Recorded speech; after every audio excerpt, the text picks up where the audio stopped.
So I'm over at Steve's place. They have an '04 Cadillac DeVille in the shop here, and we're getting ready to change the oil in it. This procedure should be the same from a 2000 to an '05. Before we get started, remember to subscribe to the channel, ring the bell, and subscribe to all of our notifications. That way you'll get a heads up when we upload a new video. All right, so before we change the oil, we're going to loosen the cap, the oil. Set that up, and let's get the cap in there. So I'm going to use a 15 millimeter socket. Drain bolt should be right there. Just going to loosen that, and might make a mess all over Steve's garage. Grab a pan.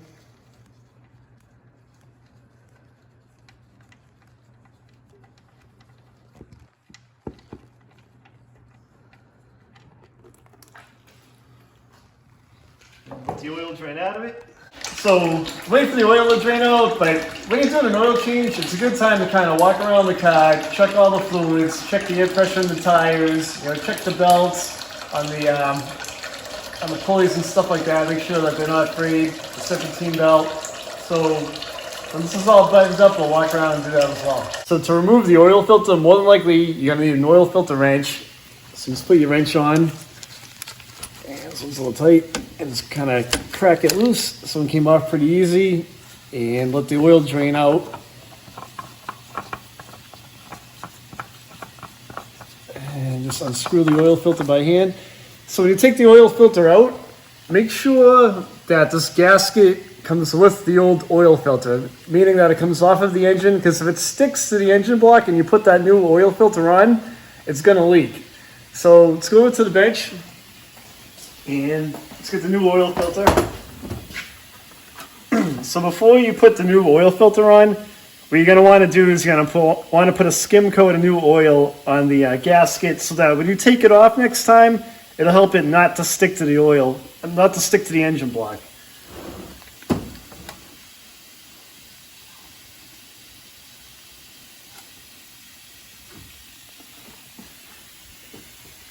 So all I need to do is put a skim coat on it, and let's go over and put this back on the motor.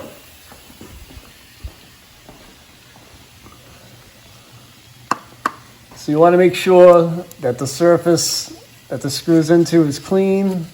There's no debris on it or an old stuck gasket. Catch it by hand. You don't want to catch it using the oil wrench because you might cross-thread it. Tighten it up by hand, and then I usually like to give it like just a small turn. The oil wrench, they should be hand tight.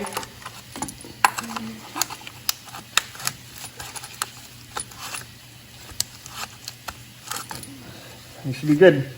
So the oil filter is back in. Make sure you put your drain plug back in the oil pan. So you're gonna want to catch this by hand. Screw it back in. Then take your wrench or your socket, whatever it is that you're using.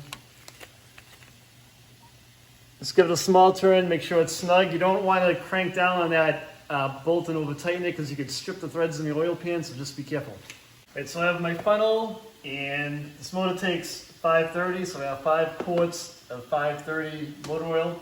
So I'm going to start off with the 5 quarts of 530, and once we have that in there, we're going to run the engine, see where the oil level is at, and we'll adjust from there.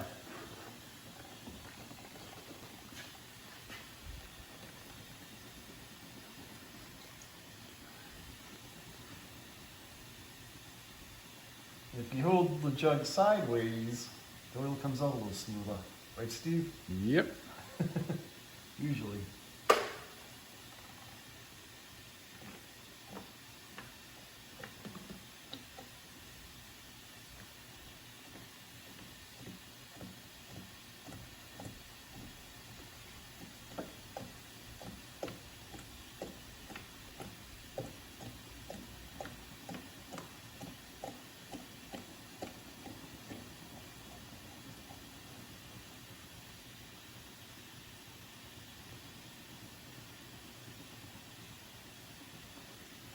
All right, I have 5 quarts in there. Start this up real quick and you'll see where we're at. We just finished putting 5 quarts of oil in the motor, so we let it settle for a minute. Now I'm going to check the level to see where we're at.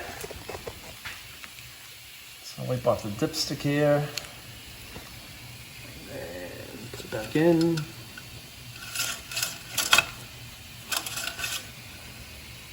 we haven't started the motor yet. And it is right here. So we're gonna need another quart in there. So let's add one more quart.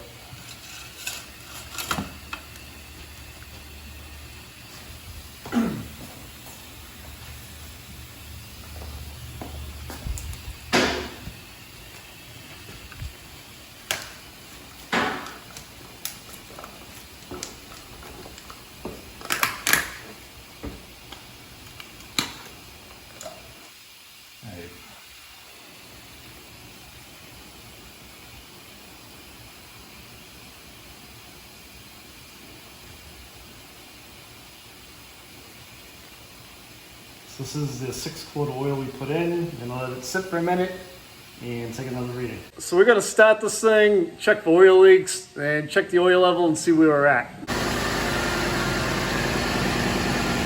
And there's no oil leaks under it. If there were, you'd more than likely see one right away because of the gushing out of there. So we're good underneath, we're all set. All right, so we just ran the engine, so now we're gonna double check the engine oil level. Pull up the stick out. I'm going to wipe it off and put it back in.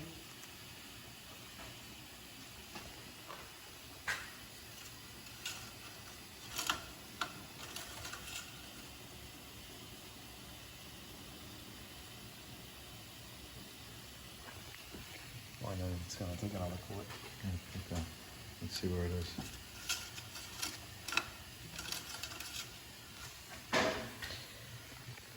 So we're right here on the cross-hatched mark on the dipstick. Yeah. So we're gonna have to add one more quart of oil to bring it up because it ends right about here. Right around here is the full mark. So this motor is gonna take 7 quarts of oil. So before we add that in, we wanna go around, like I said earlier in the video, kind of check your fluids and stuff like that. So we're gonna work my way around the motor and fill the radiator hoses, make sure that they're firm and not super soft. If they're really soft, then it's time to replace them because they can burst. Check all the fluids. Your brake fluid's going to be right over here on this vehicle. And you can see where the fluid level is. There's a max setting right there. And let me see if you can see. Yep, it's right up there on this one. And if you go over here, here's the power steering fluid. So if you twist this off, there'll be a little stick in here. Wipe it clean, and we'll show right there. It should be within the cross-hatched mark area. So put it back on the cap, twist it,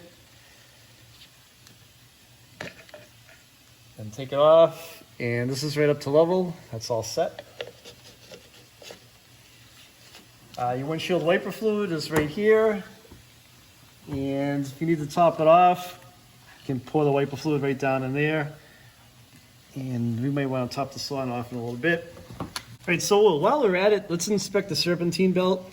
And if you get a light, you should be able to shine it right down in there and see it. These are the ribs right here where my finger is. So, yep, there it goes. So this one looks fine to me. If there are a bunch of cracks in the belt and they're like within an inch apart, it'd be time to replace the belt. Usually if I even see a few cracks here and there and it's starting to crack, I'll replace the belt. They're not all that much money. And you won't get stranded on the side of the road. So also, here is your radiator surge tank is. You want to make sure that that's up to the high level mark so that there's plenty of fluid for your radiator to pull from if it needs to. This particular one looks like you can kind of see through it down here. So if you kind of wiggle it around, you can see that the fluid is up to the correct mark. Yep. So what we're also going to do is we're going to check the transmission fluid level, and you want to do this while the engine's warm and the car's running. So let's see where the mark is at before we do that. So here's the dipstick that's in there. You want to wipe it clean. And let's put that back in, and it'll say right on it, it's, check and park, engine idling. So that's what we're going to do, make sure it's up to temp.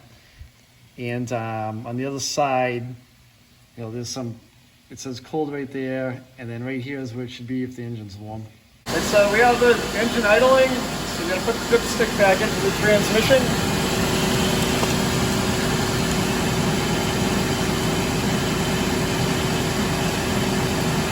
Want to make sure it's seated in all the way. Let's get locking, unlocking. Pull it back out of there. And we're at where we should be at. Here's the hot level mark right in that cross-hatch area. It says it right on it, so we should be good. Thanks for watching the video. If you have any questions, leave a comment. I will reply back to you. Give the video a thumbs up if you like it. And don't forget to subscribe to the channel. Thanks for watching.